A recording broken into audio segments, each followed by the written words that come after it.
Assalamualaikum warahmatullahi wabarakatuh. Setiap hari Rabu, Puri berbagi sayur dan lauk. Mulai jam 6:30 sampai 8 pagi, dibagikan kepada mereka yang membutuhkan. Bagi jamaah yang ingin berinfak atau bersedekah sayur dan lauk, bisa menghubungi panitia Puri berbagi. Jazakumullah khairan. Semoga niat baik para muhsinin diterima Allah dan dicatat sebagai amal soleh. Amin ya robbal alamin. Barakallahu fikum. Wassalamualaikum warahmatullahi wabarakatuh. Warahmatullahi wabarakatuh. Alhamdulillah hamdan katsiran thayyiban mubarakan fihi kama yuhibbu rabbuna wa yarda.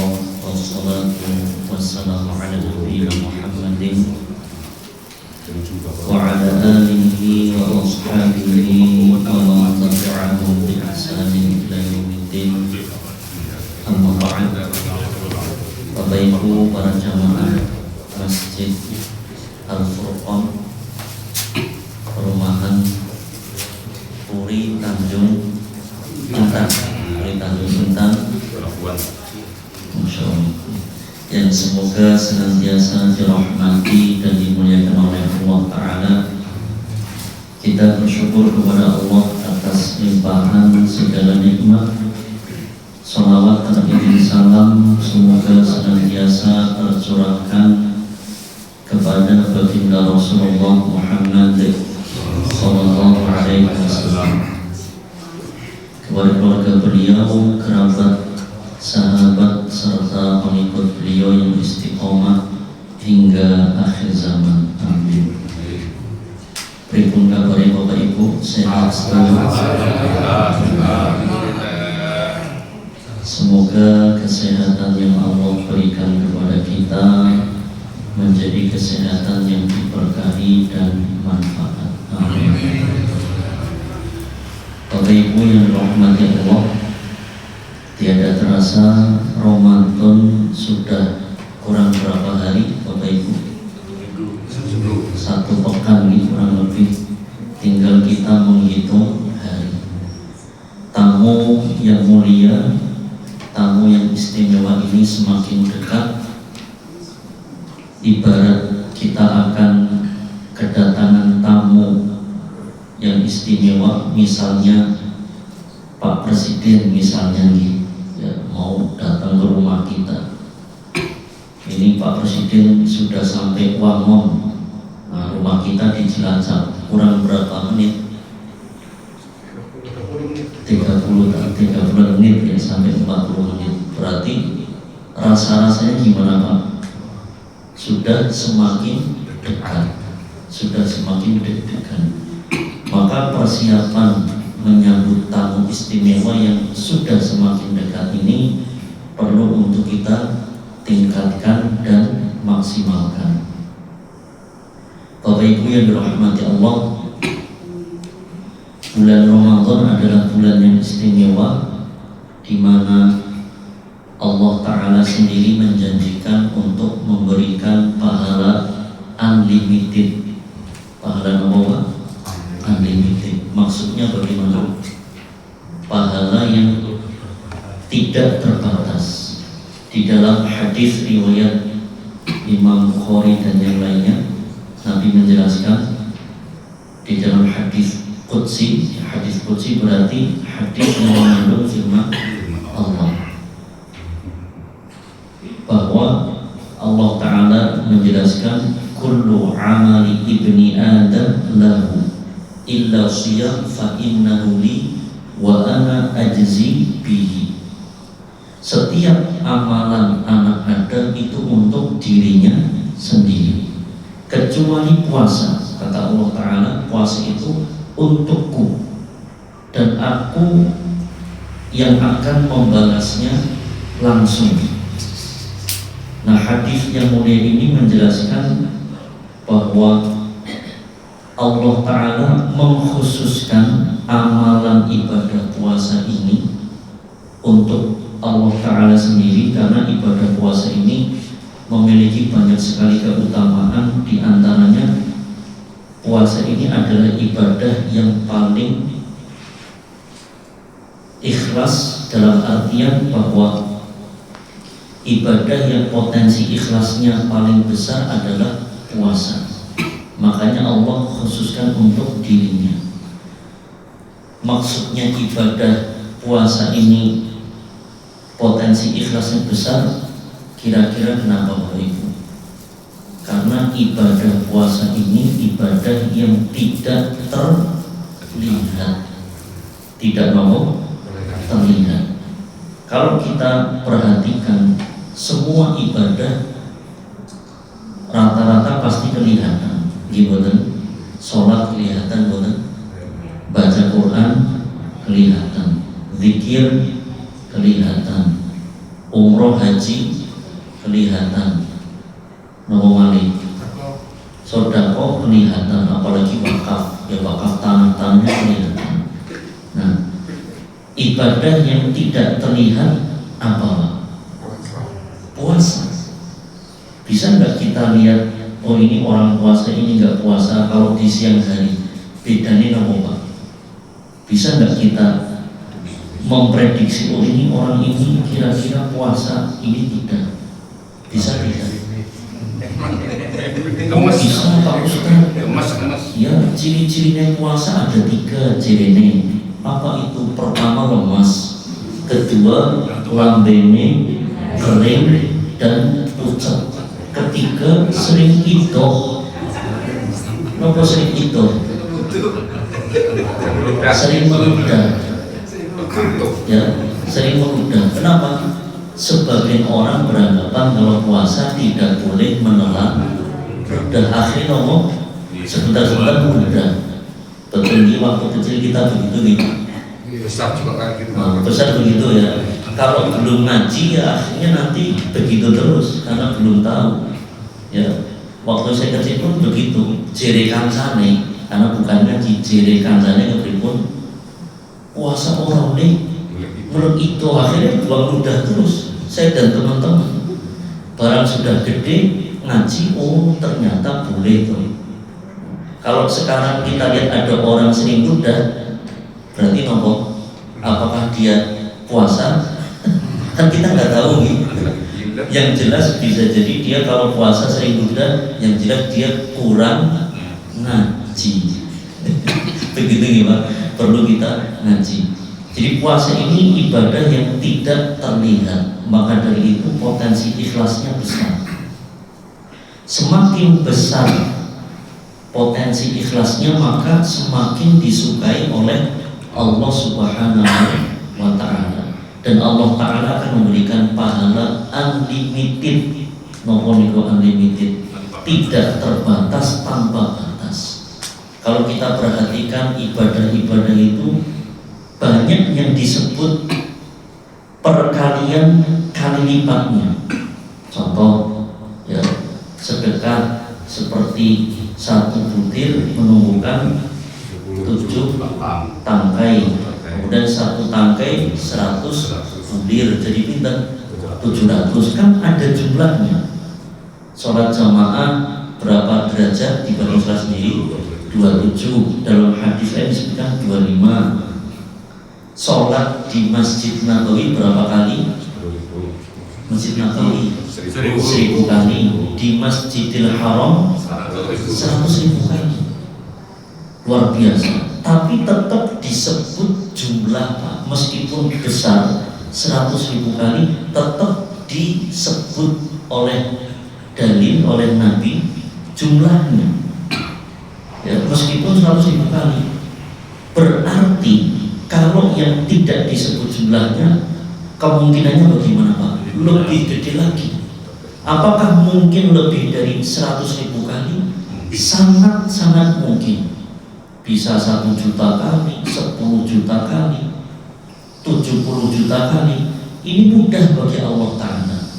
Maka dari itu Bapak Ibu yang dirahmati Allah, kita akan masuk kepada bulan yang mulia yang potensi pahala sangat besar, itu luar biasa, tidak terhitung, unlimited, betul-betul tanpa batas.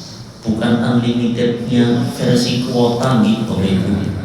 Cirinya unlimited, baru beberapa hari sudah War. nguar ya, buffering kalau bahasanya Gen Z itu gitu. Jadi unlimitednya Allah Ta'ala itu betul-betul tanpa batasan. Maka untuk meraih pahala yang unlimited itu Bapak Ibu, kita perlu persiapan.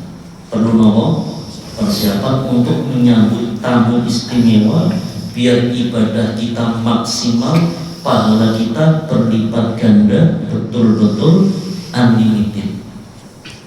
Nah, bagaimana caranya?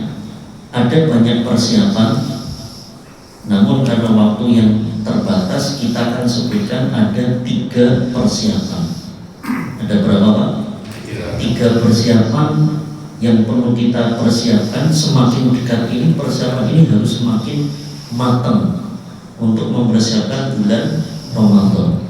Pertama adalah persiapan hati. Pertama persiapan hati. Kedua persiapan mental. Persiapan mental. Ketiga persiapan ilmu. Ilmu. Nah, kita bahas satu persatu. Pertama persiapan apa tadi? Hati. Hati kita ini Bapak Ibu, ini menjadi kunci bagi semua tubuh kita ini. Hati ini yang paling berpengaruh. Maka tidak heran jika di dalam hadis yang sahih Nabi SAW menjelaskan, ala inna fil jasadi mudghah idza shalahat shalahal jasadu kullu wa idza fasadat fasadal jasadu kullu. Ingat-ingatlah bahwa di dalam jasad itu ada segumpal daging. Manakala segumpal daging ini baik, maka baiklah seluruh tubuh. Dan sebaliknya, jika segumpal daging ini rusak, kotor, error, kalau bahasa sekarang ya, maka akan rusak dan error semua fisik itu. Apakah itu? Ala wahiyya al-qalb. Bahwa segumpal daging itu namanya hati. Hati itu maksudnya niki jantung ya, bukan liver. Karena kalau liver itu bahasa Arabnya kabid ya. Karena sudah kaprah jantung, yang dimaksud disebut sebagai hati. Kalau kita makan hati ayam, maksudnya jantung apa livernya ayam. Kita makan hati ayam, yang dimaksud hati di situ liver jantung. Liver ya, livernya ayam. Jadi yang dimaksud bukan liver tapi jantung ini. Nah, ini yang paling berpengaruh Bapak Ibu.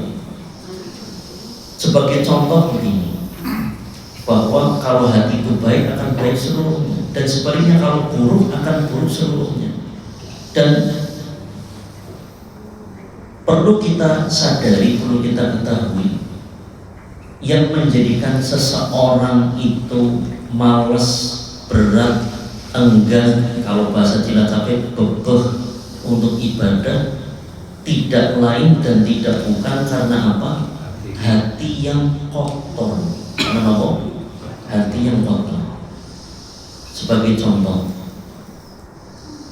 hari ini banyak anak-anak muda yang hobinya naik gunung, ada lagi yang hobinya lari, ada lagi yang hobinya goes sepeda, dan mereka punya komunitas-komunitas, ke gunung mana, goes kemana, atau lari kemana, sampai rela beli sepatu khusus untuk lari. Itu kan mahalnya ya.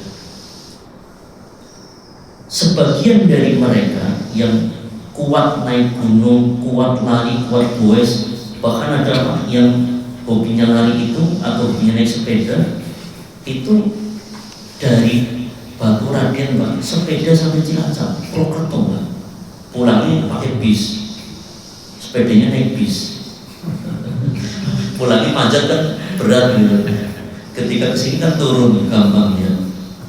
Ada di antara mereka orang-orang yang hobinya berat-berat seperti itu, kuat jalan jauh, kuat naik gunung sampai berkilometer, tapi masjid di depan rumah atau 100 meter gak kuat. Wonten begitu Pak. Nek tok mriki tak wonten. Sing mriki wonten sing terjebak bukan. Pertanyaannya Bapak Ibu, yang berat itu yang tidak kuat kakinya atau apanya? Hatinya. Itu hatinya ini nggak kuat. Jadi kaki nggak bakal sampai. Ada lagi yang masya Allah, anak-anak muda, mungkin anak tua juga begitu ya. Kalau kita kan anak tua enggak.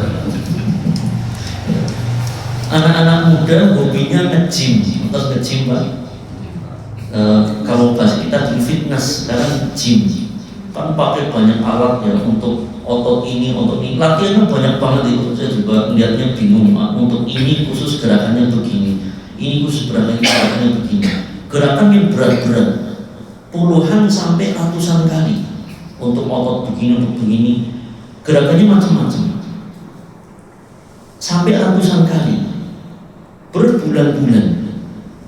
Namun ternyata ada di antara mereka yang rukuk sujud yang subhanallah gampang nopo enteng. Tadi kita Pak rukuk sujud gampang nopo enteng? Gampang dan enteng, betul? Tapi bagi sebagian mereka berat sekali. Pertanyaannya, yang berat itu apanya? Hati. Maka hati ini yang perlu untuk nopo itu dibersihkan, diperbaiki. Karena tidak lain dan tidak bukan yang menjadikan tadi itu berat bukan fisik, tapi apa? Hati. Kenapa berat? Karena kotor. Kenapa kotor? Karena maksiat. Karena apa? Maksiat. Maka dari itu persiapan pertama adalah kita membersihkan hati. Membersihkan hati dari apa? Dari berbagai kemaksiatan, dari berbagai kotoran, dari berbagai dosa, dari berbagai kesalahan. Nah, bicara tentang kesalahan, tentang kemaksiatan, manusia kan tempatnya nopo? Salah dan dosa. Nah, bicara tentang salah dan dosa, maka dosa itu terbagi menjadi dua.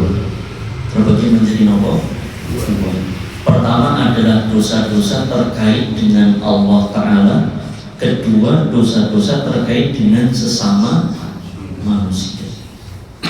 Yang pertama, dosa-dosa terkait dengan Allah Ta'ala. Harus bagaimana? Kita perbanyak istighfar, perbanyak taubat. Semakin dekat kepada Ramadan, kita perbanyak istighfar, perbanyak taubat, agar hati kita semakin bersih. Semakin bersih hati kita, semakin semangat kita untuk beribadah. Ada dosa yang masya Allah, ini dosa yang paling besar, dosa yang paling berbahaya, dosa nopo? Dosa syirik, betul. Maka seandainya hari ini ada di antara kita masih nyimpen, masih punya dosa-dosa yang terkait dengan berbau kesyirikan, ayo segera tobat. Apa contohnya?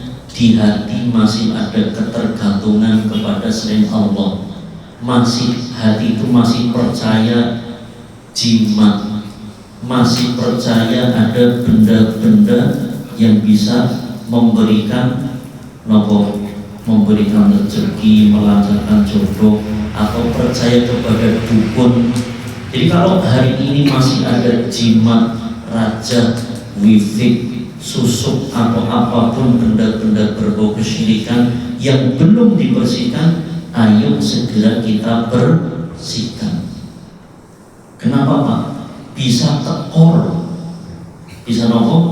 Tekor itu nopo defisit bahasa kerennya. Karena coba Bapak Ibu kita renungkan gitu. Nabi menjelaskan bahwa ya, man ata kahinan aw arrafan, di dalam hadis yang sahih riwayat Imam Muslim, barang siapa mendatangi dukun atau paranormal, fasa'alahu an syai'in fasaddaqahu bima yaqul lam tuqbal lahu sholatun arba'ina lailan. Barang siapa mendatangi dukun atau peramal kemudian menanyai tentang sesuatu kemudian mempercayainya, maka sholatnya akan ditolak, tidak diterima pahalanya selama 40 hari. Pertanyaannya Bapak Ibu, pahala sholat dengan pahala puasa besar mana?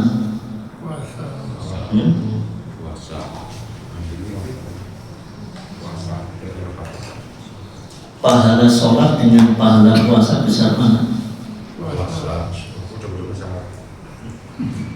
Kalau secara urutan dalam rukun Islam duluan sholat. Ya, yang pertama kali ditanyakan di hari kiamat yang mana? Sholat. Berarti pahalanya besar mana? Sholat. Pahalanya besar sholat. Niku. Sholat selama 40 hari berarti berapa waktu? 40 pin 5 200 kali sholat, pahalanya dihapus 40 hari. Gara-gara datang ke dukun 1 kali tok, percaya dukun 1 kali tok. Ini pahala sholat 40 hari. Padahal pahala sholat dengan pahala puasa besar pahala sholat. Ketika pahala sholat dihapus, apakah yang dihapus pahala sholatnya tok atau pahala yang lain juga ikut dihapus? Ikut dihapus. Ibarat ada sebuah gelombang tsunami, gedung lantai 10 saja terseret, apalagi yang lantai 2. Gimana? Kokoh mana bangunannya, pondasinya? Lantai 10 atau lantai 2? Lantai 10. Lantai 10 saja keseret, apalagi yang hanya lantai 2. Jadi datang 1 kali ke dukun, pahala 40 hari sholat hapus. Apalagi puasa, pinten hari kita puasa Pak? 29 maksimal 30. Bisa tekor buatan gara-gara datang dukun sekali atau gara-gara kita puasa masih ada jimat di rumah kita. Tekor buatan pahalanya. Tekor, rugi buatan. Rugi. Maka dari itu bersihkan itu semua. Jelasin Bapak Ibu. Nah kemudian ya, dosa-dosa terkait sesama manusia ya, kita juga harus bersihkan. Kalau ada misalnya ganjilan di hati dengan saudara, dengan orang tua, dengan mertua, dengan mantu, dengan anak, dengan tetangga, dengan teman kerja, dengan siapapun kita masih ada ganjilan, ada dendam, ada permusuhan, orang gelem wafu, nggak mau seramu, entah apapun sebabnya. Karena masalah rumah tangga, masalah keluarga, masalah utang piutang, masalah bagi waris, masalah pekerjaan, apapun sebabnya, ayo Bapak Ibu segera bersihkan sebelum Ramadan datang. Kenapa? Ini juga bahaya. Monggo kita simak di dalam hadis yang sahih riwayat Imam Muslim dari sahabat Abu Hurairah radhiyallahu anhu. Nabi SAW menjelaskan, tu'radul a'malu fi kulli itsnainin wa khamis. Amal soleh itu diangkat menuju Allah Ta'ala setiap hari Senin dan Kamis. Fayaghfirullahu likulli 'abdin la yusyriku billahi syai'an. Maka Allah Ta'ala akan mengampuni setiap hamba. Dalam redaksi yang lain, akan menerima amal soleh setiap hamba yang tidak menyekutukan Allah Ta'ala. Jadi amal soleh akan diterima, dosa akan diampuni bagi orang yang tidak berbuat syirik di hari nomor Senin dan Kamis. Kan tadi bertinggi illa kecuali. Nah, ada yang dikecualikan. Monggo kita simak siapa yang dikalikan oleh Nabi Shallallahu Alaihi Wasallam. Beliau menjelaskan illa rajulan kanat bainahu wa baina akhihi syahna, kecuali seseorang yang antara dirinya dengan saudaranya sesama muslim ada syahna, ada permusuhan, ada dendam, sampai akhirnya tidak mau tidak mau wa'fu. Fayuqalu, maka Allah Ta'ala perintahkan kepada para malaikat yang ditugaskan untuk mengangkat amal soleh, anziru hadaini hatta yastaliha, anziru hadaini hatta yastaliha, tahan, pending, tunggu, jangan angkat amal soleh dua hamba ini yang saling saling bermusuhan, hatta yastaliha, sampai keduanya berdamai. Jadi kalau belum damai kepripun Pak, pahala-pahala amal solehnya belum diangkat. Pahala sholat, pahala puasa, pahala bacaan Quran, pahala zikir, pahala sedekah itu belum terangkat.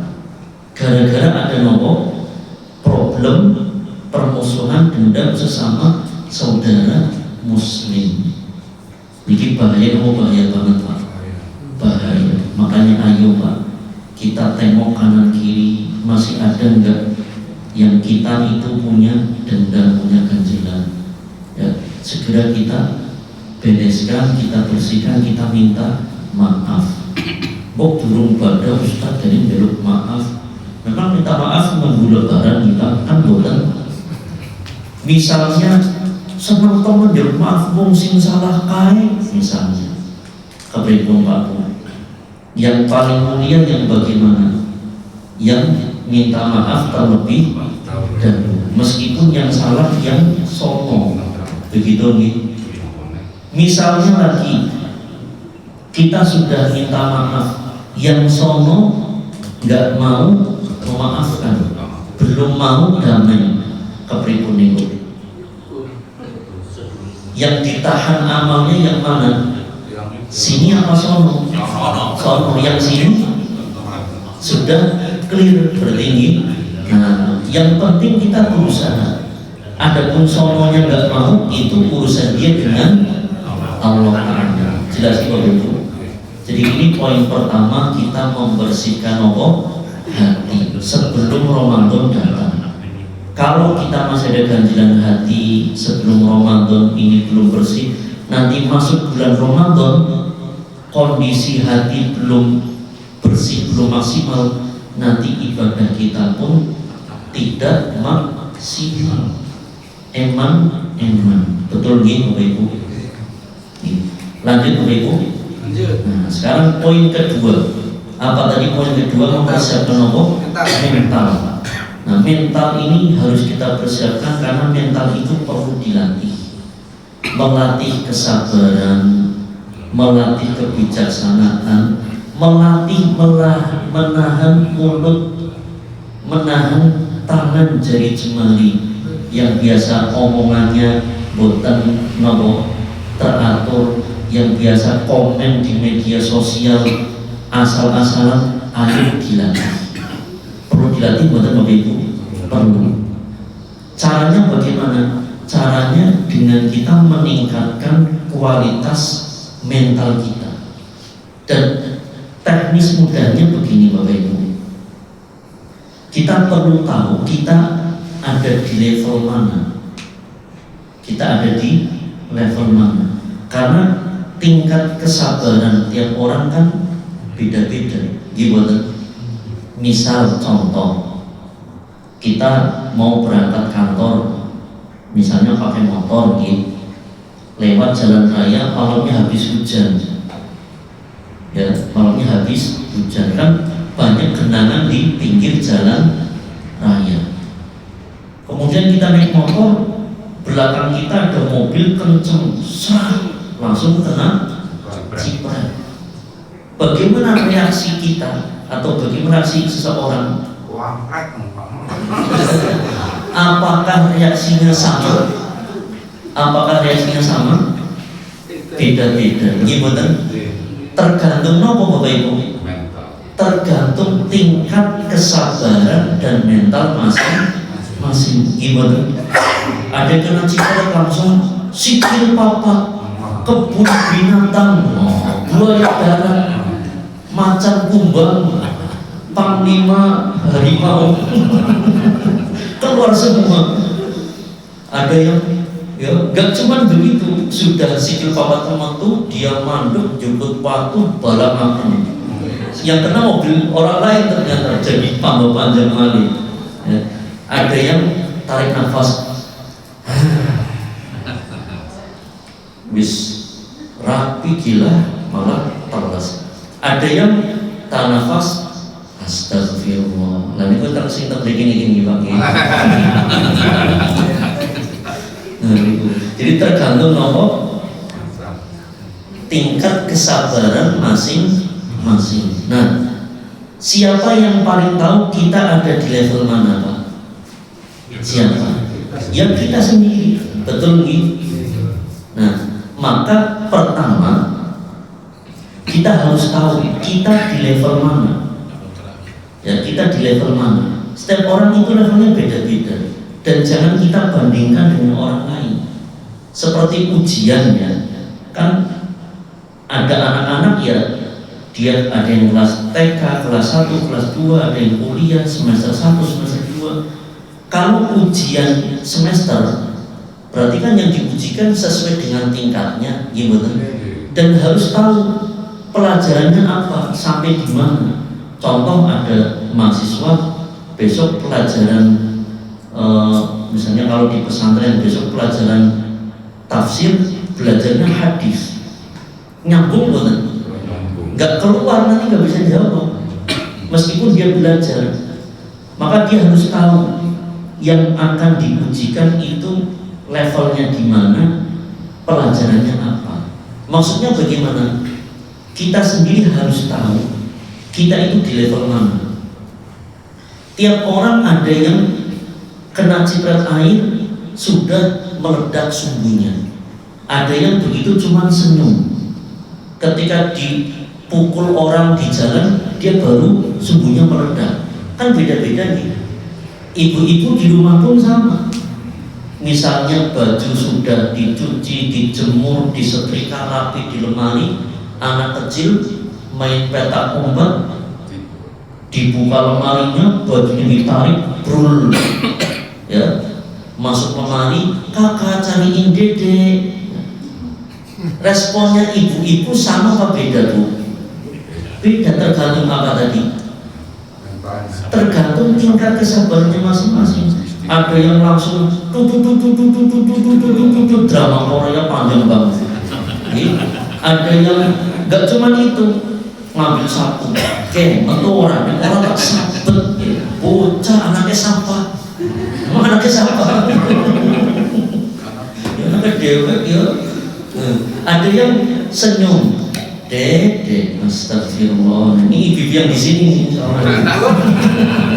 Amin juga. Masih banyak yang punya anak kecil Bu, apa anak gede Bu? Anak gede juga kenakalannya beda-beda nih.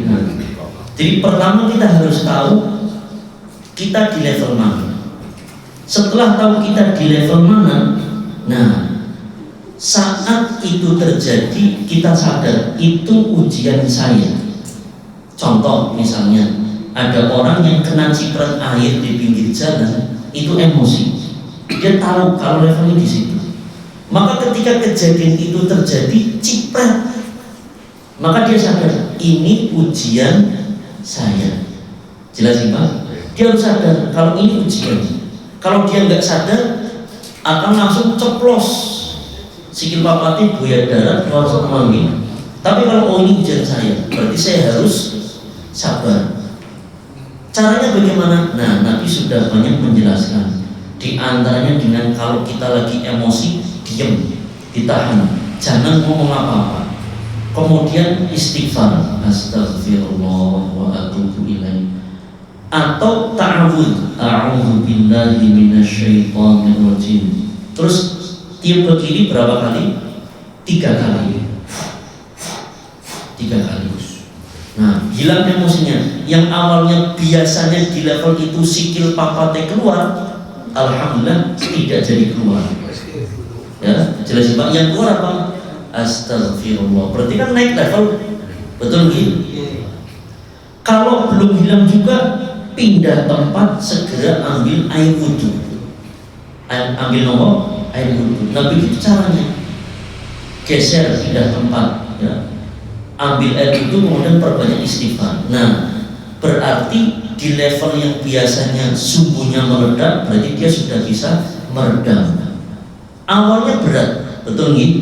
Awalnya berat, tapi 2 kali, 3 kali akan terbiasa. Lama-lama jika sudah terbiasa lebih dari 3 kali, akhirnya kejadian itu tidak menjadikan dia marah. Berarti level kesabarannya akan meningkat. Jelas seperti itu. Nah, dan begitu seterusnya. Monggo kita lihat diri kita di level seperti apa. Ada orang yang dia dipukul oleh emosi, tapi kalau melihat istrinya dipukul dia baru emosi.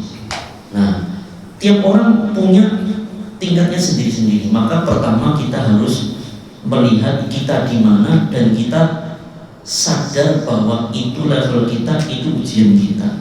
Saat hal itu terjadi, lakukan apa yang diajarkan oleh Nabi Shallallahu Alaihi Wasallam. Ada gambaran ini Bapak Ibu.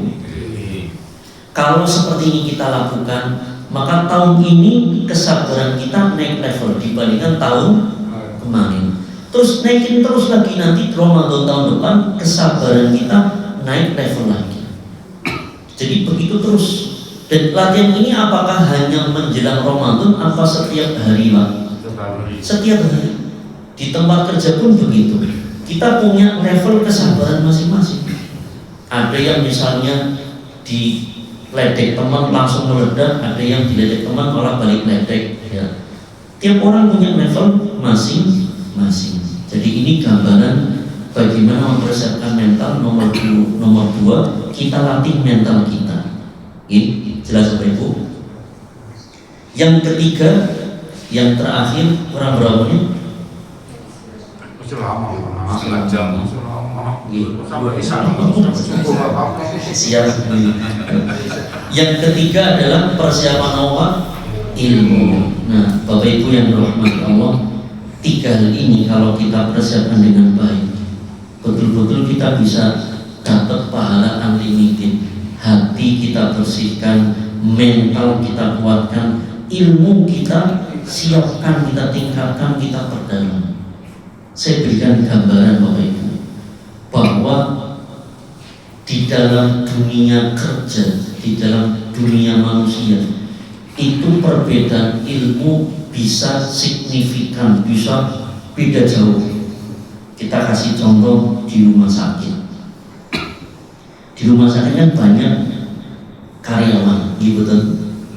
Mulai dari direktur rumah sakit, dokter spesialis, dokter umum, bidan, perawat, security, admin, apoteker, sampai cleaning service dan anggota bagian-bagian yang lain. Pertanyaannya Bapak Ibu, 1 jam kerja di rumah sakit, 1 jam berarti kan 60 menit, betul? 1 jam kerja seluruh karyawan tadi, 1 jam kerja sama betul? Yang mereka jalani 1 jamnya sama tidak? Lamanya, durasinya, hitungan jam kerjanya sama betul? Sama. Tapi kompensasi atau bayaran yang diberikan oleh rumah sakit kepada dokter spesialis dengan kepada dokter umum beda apa sama? Beda. Dokter umum kepada perawat beda apa sama? Perawat kepada security beda apa sama? Beda. Berarti rumah sakit nggak adil Pak? Adil. Lo kan beda. Orang levelnya beda. Ribut? Orang levelnya beda. Ilmunya beda. Betul. Jadi yang namanya adil itu bagaimana? Tidak harus sama rata, tidak harus sama rasa. Tetapi bagaimana? proporsional, sesuai dengan porsinya, sesuai dengan apa ilmunya. Kalau kita lihat yang paling mendasari bedanya apa sih antara dokter spesialis dengan dokter umum? Apanya beda? Ilmunya. Yang disebut keahlian, profesi, skill itu kan landasannya apa? Ilmu. Gitu kan? Jadi semakin tinggi ilmunya semakin besar bayaran. Begitu. Itu dalam dunia kerja. Bahkan kalau kita bisa hitung, Pak, kadang kalau kita manusia itu kalau tidak disebut hitungannya kadang enggak. Coba kita buat ilustrasi mudah begini. Kalau security berarti 1 bulan dapatnya perkiraan berapa, Pak? UMK nih. UMK Cilacap pinten? 27 ya, 27. Oke, 2,7. Sekarang dokter spesialis jantung sekali operasi berapa jam? Maksimal 8 jam sih. Maksimal 8 jam. Kalau rata-rata, kalau kasus yang ringan saja, Pak. 1 jam 2 jam. 1 jam 2 jam. Oke, bisa anggap saja 2 jam ya, Pak. Sekarang operasi jantung bayarnya pinter, Pak? 200 Subhanallah. Itu duit KB ya, Pak? Di KB itu campur godong. 250.000, Pak. 250.000 noleng dinding telur ya. Kalau BPJS gitu. Oh, BPJS ya. Kita jangan bilang BPJS-nya. Oh, iya. Kita dulu follow komunitasnya. Gitu betul. 250 juta. Sekarang yang diberikan kepada dokter yang mengoperasi berapa, Pak? Perkiraan? Waduh, kamu nggak ngerti, Pak. Kira-kira berapa persen? 25. 35 juta. 25. Anggaplah berapa? 25. 35 juta. Ya, kurang lebih 35 juta. 2 jam 35 juta. Security 1 bulan 2,7. Adil boten, Pak? Adil. Jadi kan masih bilang adil, Pak? Ini 2 jam itu berarti kalau 2,7. Oke, Pak, kita hitung ya, saya buka kalkulator. 35 dibagi 2,7 ketemunya 13 bulan, setahun lebih, Pak. 2 jam ini setahun lebih. Bandingannya 2 jam ini setahun lebih. Adil betul, Bapak Ibu? Adil. Jadi kan masih bilang adil. Kuliah suwe kuliah. Nah, niku yang tidak kelihatan itu kuliah suwe mumet, biayanya juga akeh. Kalau lihat hasilnya di belakang, seneng temen dokter ya, nyong kene nang pos pikir tekoli semene. Kira-kira nek security protes gitu, Pak? Enggak apa-apa. Besok di rumah. Oh, bisa di rumah. Nah, Bapak Ibu coba, ini kan realita betul ya. 2 jam menyamai 1 tahun. 2 jam menyamai 1 tahun. Dan kita masih menganggap itu adil ya. Coba kita lihat puasa, Bapak. Kita ini akan semua puasa sama boten durasi waktunya. Sama, kurang lebih kita jam 14 jam. Dari terbit fajar sampai tenggelam matahari kurang lebih kan ya 14 jam. Pertanyaan, Pak, pahalanya sama boten? Boten. Tergantung nopo. Tergantung nopo. Nah, pertama tergantung hati, kedua tergantung mental, ketiga tergantung ilmu. Makanya kalau kita ingin tingkatkan pahala kita, ayo persiapan 3 ini. Masya Allah. Itu tadi 2 jam dibanding 1 tahun. Itu kok jomplang banget nih. Kalau lihat hasilnya top ya, jomplang banget. Kira-kira tadi rumah sakit itu hartanya rumah sakit limited apa unlimited? Limited. Kan banyak juga kok rumah sakit yang kolaps nih. Iya. Itu saja kelihatan jomplang. Coba Bagaimana dengan Allah Ta'ala? Walillahil masalul a'la. Allah yang maha adil, Allah yang maha kaya. Allah akan memberikan ganjaran pahala betul-betul unlimited, tanpa batas, sesuai dengan keadilan Allah Ta'ala. Dan Allah maha tahu siapa yang layak untuk diberikan lipat ganda yang begitu besar. Makanya tidak heran kalau di dalam surat Al-Mujadilah ayat 11 Allah Ta'ala firmankan, yarfa'illahu alladhina amanu minkum walladhina utul ilma darajat. Allah akan angkat derajat orang-orang yang beriman di antara kalian, dan Allah angkat lagi derajat orang yang berilmu dengan derajat yang banyak, derajat yang tinggi. Apa bentuk dan bukti diangkat derajatnya orang yang berilmu? Dengan dilipat gandakan pahalanya. Sama-sama puasa, durasi waktunya sama, tapi pahalanya jauh berlipat ganda. Makanya monggo Bapak Ibu, ya, kita persiapkan ilmu.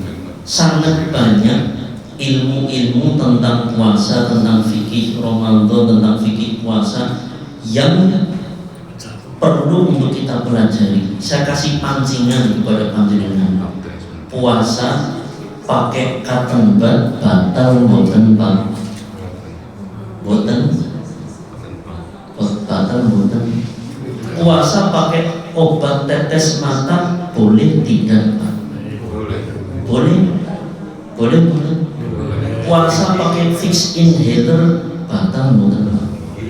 Puasa disuntik vaksin boleh mboten Pak? Boleh mboten? Kalau nggak tahu, katakan nggak tahu dan belajar. Jadi, puasa pakai itu obat yang paracetamol sub yang lewat belakang boleh boleh.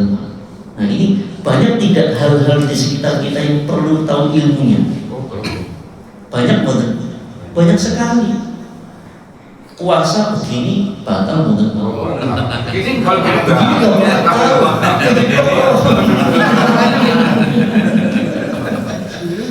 kalau masa ngudut batal boleh. Nah itu maksudnya kalau gini ngudut batal. Misal ada di antara panjenengan protes, loh jadi batal, loh kan kukus bukan makanan. Nah kenapa nih? Bedanya kukus rokok dengan kukus knalpot nopo? Bedanya kukus rokok dengan tetangga bakar sampah disedot batal bukan? Nah ini banyak sekali di sekitar kita, terutama di zaman modern, yang perlu kita pelajari ilmunya. Gimana? Ini kan saya hanya mancing jaringan biar penasaran. Oh iya ya, kalau saya puasa donor darah boleh nggak ya? Kalau saya puasa transfusi darah batal nggak ya? Pasien HD, nomor HD, hemodialisa, yang cuci darah nih kok. Kalau cuci darah batal nggak ya? Nah, coba Pak, ini perlu kita tahu ilmunya betul. Perlu, makanya monggo belajar. Cara belajar kan banyak, bisa lewat pengajian, bisa beli buku, bisa cari di internet, bisa tanya AI. Yang penting kita mau belajar, jangan diem. Ya, kalau kayak kita dulu waktu kecil banyak hal yang kita salah. Misalnya waktu kecil kita jonjang, Melayu jonjang ke paduk, metu getih terus nangis. Teman kita bilang, oh metu getih gue nangis maning batal bayi-bayi Ramadan. Ingat zaman itu Pak? Mengalami betul. Kalau ngalami, jadi kan Mas Riko jadi lebih mengalami. Pulang ke rumah makan. ini mangan. Ibunya bilang, jadi mangan, mau nangis, iya jenuh katanya batal. Oh iya wis terus nabi mandiri tapi kok diganti ya. Ibunya nggak paham juga kalau itu tidak membatalkan puasa. Jadi anaknya nggak paham, ibunya pada baik. Gimana? Kayak tadi puasa orang yang itu, puasa orang yang nangis, ya. Puasa nggak boleh ini dan itu. Nah, itu hanya ngikuti jerene kata temannya, jerene tanggane. kebiasaan orang di masyarakat itu, ayo kita belajar puasa, fikih puasa yang benar biar ibadah kita meningkat. Kalau sampai kita terus jerene katanya, ya nanti tidak akan ada peningkatan. Betul nih Bapak Ibu? Nah, waktunya habis nih. Berarti kita tutup sampai di sini. Buat nonton pertanyaan ada. Ini pun sampai oh Pak, Isanya nggak apa-apa. Tentang desa. Menurut Menurut Pak Ustadz gimana isanya? Isanya nanti nggak Gak apa-apa. apa-apa, Isa tenang, gak apa-apa. Menurut Pak Ustadz isanya nanti nggak apa-apa. Gak apa-apa. Gak apa-apa. Takut Ustadz Kan saya udah pernah baca itu gak apa-apa, saya cuma nanya makanya. Belajar ilmu ya, belajar ilmu. Assalamualaikum warahmatullahi wabarakatuh. Waalaikumsalam. Terima kasih Pak Ustadz. Gini, saya mau nanya masalah puasa dan sholat. Itu sama-sama wajib ya, Pak Ustadz. Kalau kita sholat tidak puasa, nah puasanya itu bisa digantikan bulan lain, misalnya begitu, kalau itu ada uzurnya. Tetapi kalau puasa tapi nggak sholat, nah itu hukumnya gimana Pak Ustaz? Apakah sholatnya puasanya diterima atau tidak? Oke, terima kasih Pak Ustaz. Assalamualaikum warahmatullahi wabarakatuh. Waalaikumsalam. Wonten malih atau satu dulu? Satu aja, Pak. Satu aja. Jadi puasa dengan sholat sama-sama wajib. Kalau kita perinci terlebih dahulu, lebih kewajibannya lebih utama mana, lebih duluan mana, maksudnya secara tingkatan ya, lebih mulia mana antara sholat dengan puasa? Sholat. Ya. Saking pentingnya sholat, Allah panggil baginda Rasul Shallallahu Alaihi Wasallam langsung menghadap Allah. Kemana? Sidratul Muntaha saat Mi'raj. Kalau puasa yang lain-lain lewat perantara malaikat Jibril. Jadi urgensinya, pentingnya itu sholat. Bahkan ya di dalam hadis riwayat Imam At-Tirmidzi, inna awwala ma yuhasabu bihil abdu min a'malihi sholatuhu. Amalan yang pertama kali dihisab kelak pada hari kiamat itu adalah sholatnya. Sebelum yang lain, termasuk sebelum puasa. Nah, tadi pertanyaannya, ketika puasa tapi tidak sholat, begini. Pertanyaannya lebih kepada apa? Apakah puasanya diterima? Gitu. Kalau pertanyaan apakah puasanya diterima atau tidak, maka jawabannya itu kembali kepada kehendak Allah Ta'ala. Kalau pertanyaannya sah apa tidak, maka secara fikih para ulama menjelaskan tetap sah. Nah, adapun terkait pahala dan dosa, maka dia puasa, tapi satu sisi dia berdosa. Tergantung nanti pahalanya dengan dosanya surplus apa defisit, cash flow-nya bagaimana. Ibarat kalau kadang di media sosial itu ada yang mengilustrasikan ada ember diisi air, tapi embernya bolong, jadi bocor pahalanya, pahalanya bocor. Nah, tergantung debit air yang masuk dengan kebocoran besar mana. Pahala puasa dengan pahala sholat besar mana? Pahala sholat. Pahala puasa belum tentu bisa menutupi kebocoran pahala sholat itu. Nah, ini yang perlu kita ketahui, dan para ulama menjelaskan ya, bahkan ini ijma para ulama, sampai-sampai kalau di dalam kitab Al-Kabair ya, Imam Az-Zahabi rahimahullah itu menulis kitab Al-Kabair, kitab yang membahas tentang dosa-dosa besar.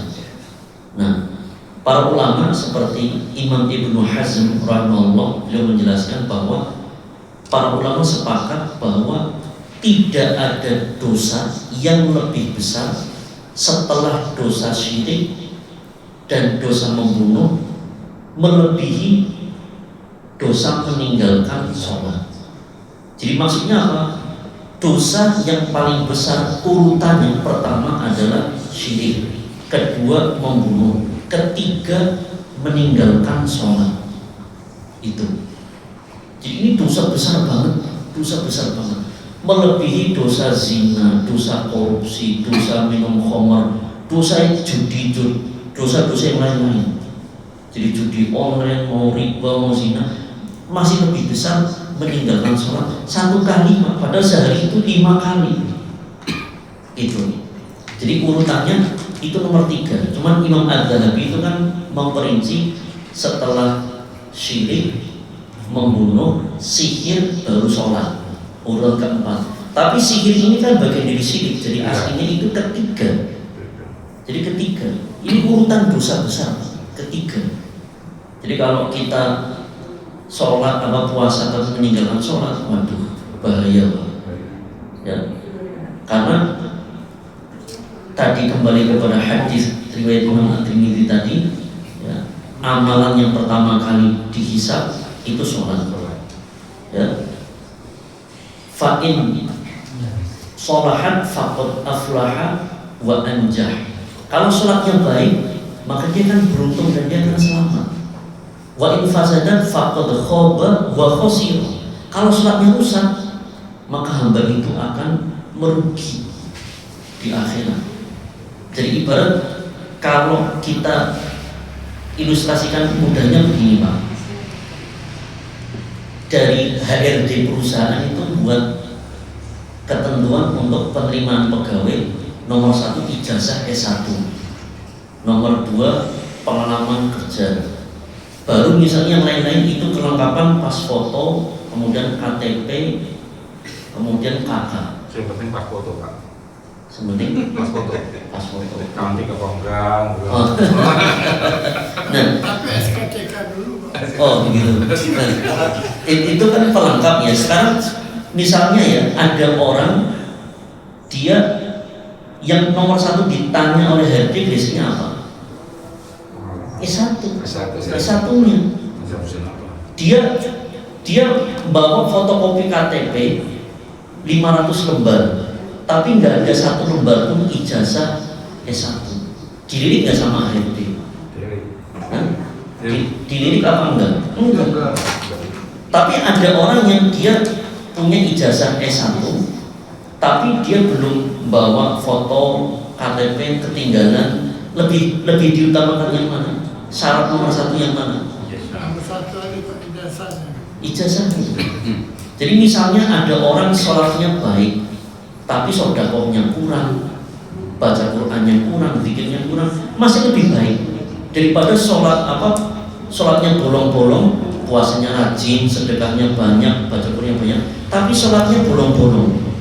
Lebih parah yang mana? Yang bolong-bolong. Begitu maksudnya. Ada gambaran ini. Cukup dulu nopo. Nah, mungkin sampai di sini dulu. Semoga Bapak Ibu dengan pancingan tadi banyak hal yang perlu kita ketahui di zaman modern ini. Semoga Bapak Ibu penasaran sehingga menggali dan belajar. Oh iya ya, kalau saya mau donor darah batal apa enggak? Kalau saya mau vaksin batal enggak? Kalau saya diinfus batal enggak? Ada orang periksa penyakit lambung di endoskopi batal apa enggak? Nah itu kan banyak sekali yang perlu dipelajari. Monggo kita belajar agar ibadah kita bisa maksimal. Oke, mungkin sampai di sini. Semoga apa yang telah kita pelajari bisa kita pahami dengan baik. Monggo kita tutup dengan doa kafaratul majelis. Subhanallah. Wa akhiru da'wana alhamdulillahi rabbil alamin. Wassalamualaikum warahmatullahi wabarakatuh.